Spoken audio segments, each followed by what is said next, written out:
গুৱাহাটীত চাগে ডিগ্ৰীটো পঢ়িলে মই ইমানখিনি আজি প্ৰাউডফুলি ক'ব নোৱাৰিলোহেঁতেন যে গড়েশ্বৰ কলেজৰ মই সাধাৰণ সম্পাদক আছিলোঁ আৰু এই গড়েশ্বৰ কলেজৰ পৰা অনুন্নত ঠাইৰ পৰা বিভিন্ন ধৰণৰ ছাত্ৰ ছাত্ৰীয়ে তেওঁলোকৰ পাৰদৰ্শিতা দেখুৱাই বিভিন্ন ধৰণৰ অসমৰ বহু ধৰণৰ সন্মান বুটিবলৈ সক্ষম হৈছে।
গুৱাহাটীত চাগে ডিগ্ৰীটো পঢ়িলে মই ইমানখিনি আজি প্ৰাউডফুলি ক'ব নোৱাৰিলোহেঁতেন যে গড়েশ্বৰ কলেজৰ মই সাধাৰণ সম্পাদক আছিলোঁ আৰু এই গড়েশ্বৰ কলেজৰ পৰা অনুন্নত ঠাইৰ পৰা বিভিন্ন ধৰণৰ ছাত্ৰ ছাত্ৰীয়ে তেওঁলোকৰ পাৰদৰ্শিতা দেখুৱাই বিভিন্ন ধৰণৰ অসমৰ বহু ধৰণৰ সন্মান বুটিবলৈ সক্ষম হৈছে।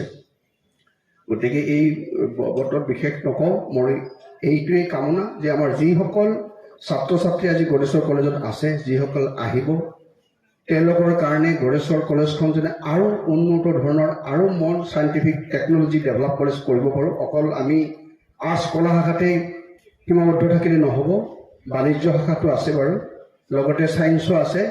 তাৰ বাহিৰেও যিবিলাক ধৰক জব অৰিয়েণ্টেড বৃত্তিমুখী যিবিলাক শিক্ষা, সেইটোৰ প্ৰতি আমি বেছি আগ্ৰহ হোৱাব লাগে।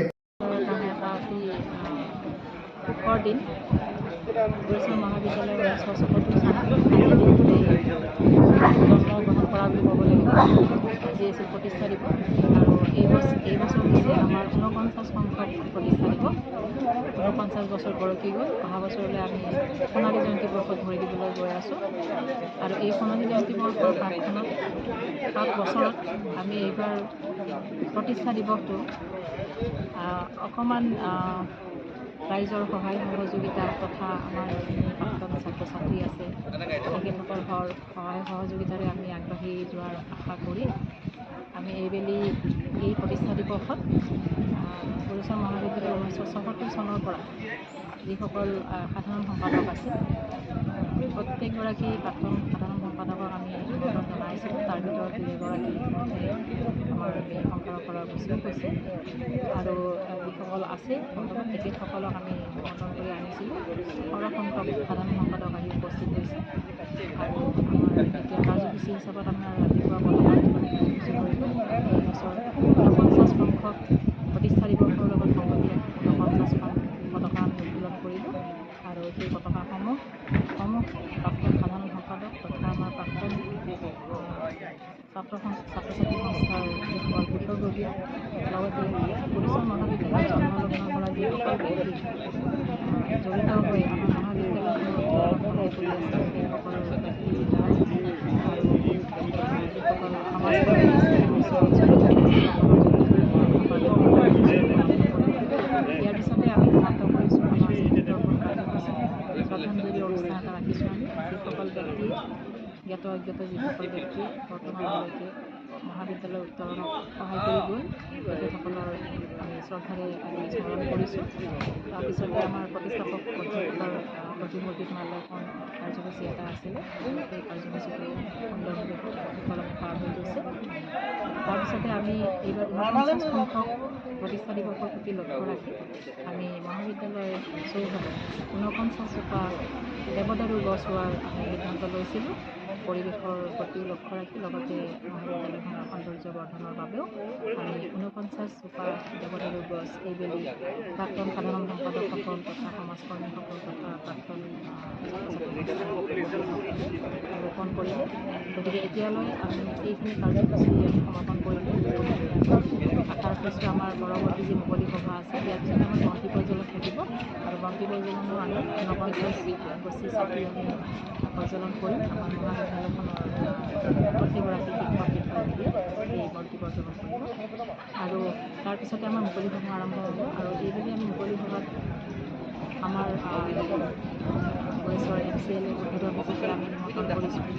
তাৰপিছতে আমি এগৰাকী বিশিষ্ট ব্যক্তিক এইবাৰ ফাউণ্ডেশ্যন ডে'ৰ প্ৰতিষ্ঠা দিৱসৰ বক্তৃতা ৰাখিবলৈ তেখেতক আমি নিমন্ত্ৰণ জনাইছোঁ আৰু তেখেতে কথা হিচাপে আহি পাব অলপ পিছতে।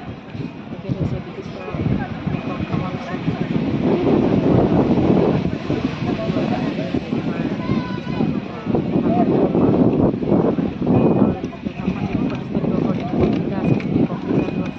বক্তৃতাটো ৰাখিব সমন্বয়মুখী অসম সংশয় আৰু সম্ভাৱনা। গতিকে তেখেতৰ বক্তৃতাৰ বৰ্তাত সকলো ৰাইজকে আহ্বান জনাইছোঁ। সময়তে মুকলি সভা আৰম্ভ কৰিম।